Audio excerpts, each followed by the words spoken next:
Dito sa maliit kong kwarto, day-off ko ngayon. So ako ay magluluto ng aking healthy lunch. Babaunin ko to. Pero may ihahalo ako dito. Ayaw ko lang mamantika. So lagyan ko ng konting mantika. Wala akong ano dito, lutuan, rice cooker lang. So ayan. Minsan nagbabaon, minsan hindi. Tsaka yung mga pagkain sa labas, sobrang mamantika. Kung linggo-linggo ka kakain doon, ay naku, hindi ko na alam. Tsaka bihira makain ang gulay sa labas. Mayroon man napaliguan ng maraming mantika. Yan ang ayaw ko. At ito ang ating almusal ngayon. Ayan.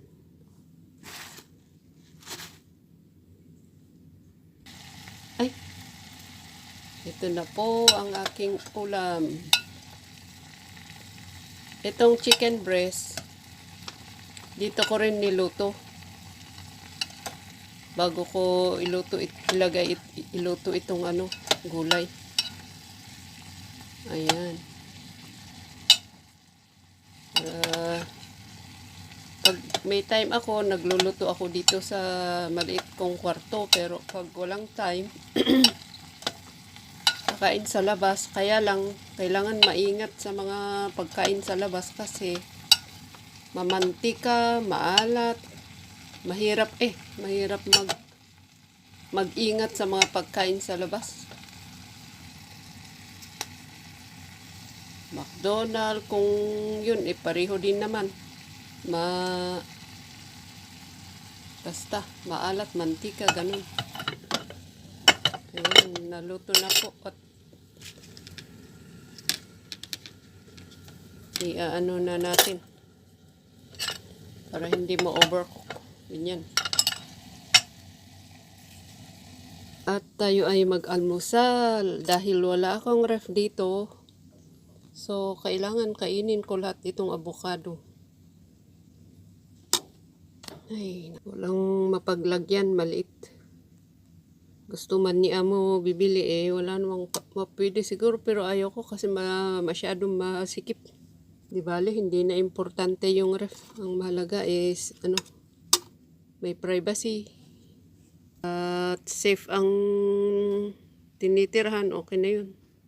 Ayan na po ang aking palaman. Kailangan kainin ko yung ito. Hindi kasya kasi doon sa tinapay. Kain muna tayo. Kailangan dito ako iinom kasi mamaya't maya lalamig yung inumin. So, dito. Sa tumbler na to.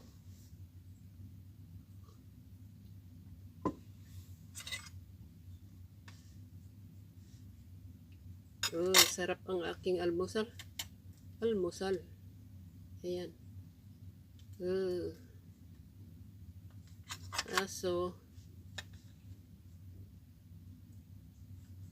ayaw ko talagang hawakan ang malaki na Ayaw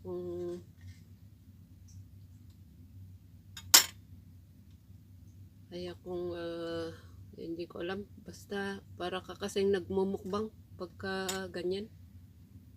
Di ba mas maganda pag ganito? Oh.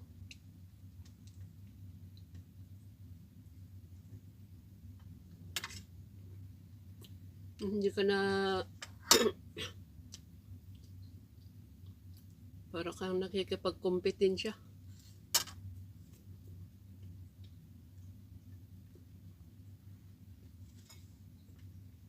Ang ganda.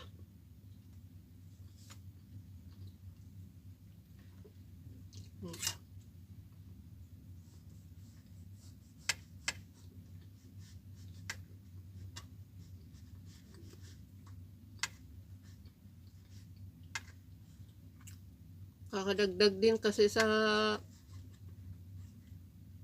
pagka magandang tingnan. Oh.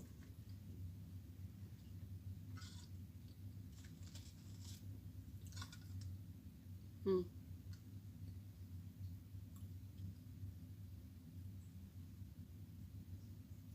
O di ganyan.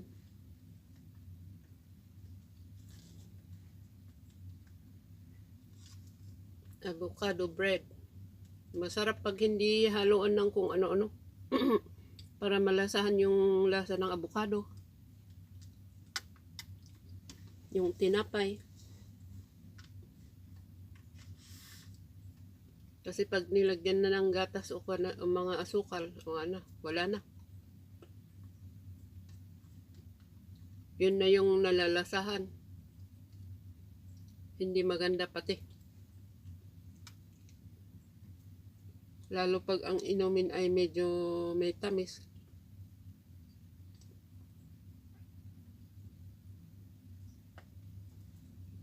Na yung aking ano.